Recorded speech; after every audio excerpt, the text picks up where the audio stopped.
Hello everyone, I'm Adinser and I'm going to be uploading a guide for every map currently available in the game as of the Sylvanas patch. Hope it helps some of you. Let's start off with my favorite map, the Haunted Mines.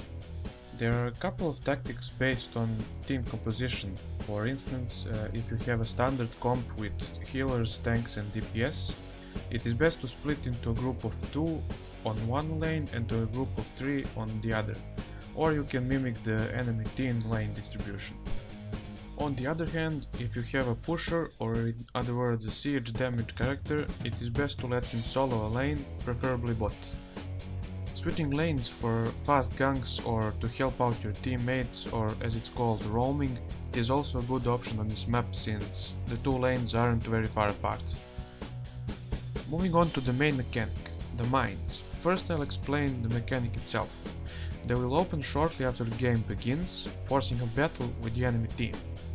The goal is to gather as much skulls as possible by killing the creeps inside, and after 100 of them have been collected, a golem will spawn on each team and on opposite lanes. The difference in the number of skulls you and the enemy team have gathered is the difference in strength of the golems. For starters, you should always ignore the boss until you are sure that you can kill him, while the enemy team is dead or simply are not there. Also, there are a lot of choke points and narrow corridors down there, which make it a great opportunity for an ambush, especially the entrances. And keep in mind that just for that reason, AoE ultis that are usually not picked, like Vala's Reign of Vengeance and Malfurion's Twilight Dream, are pretty useful. You should always be aware of the enemy team's position in the map, because if you are gathering skulls alone and you don't know where they are, you can get picked off quite easily. So make sure that you go as a group. And if you are winning fights while in the mine, there is no point in chasing kills outside. It will be much more beneficial that you take the rest of the skulls from the boss.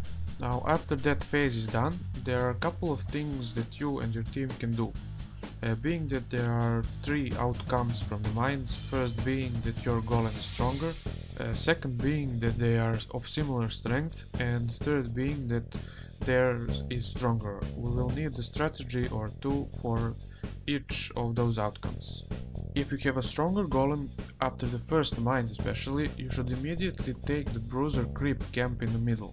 However, don't make the mistake I see people usually make by prioritizing the creeps over pushing with your golem, since it is much more effective with all 5 of you supporting him. So if you don't have enough time to take any camps for whatever reason, don't even bother.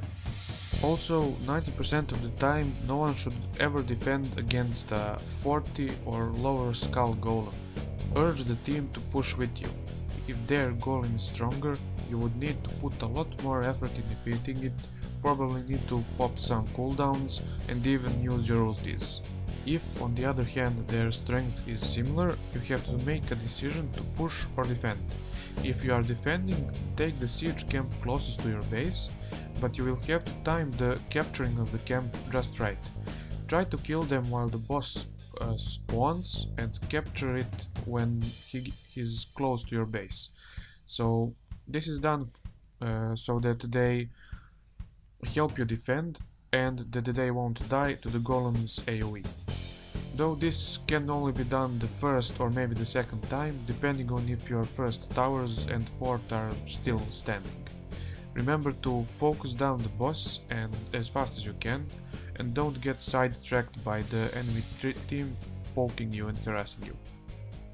Since this is one of the smaller maps, there isn't much more to say about it, besides talking from individual hero perspectives, but that's for another time.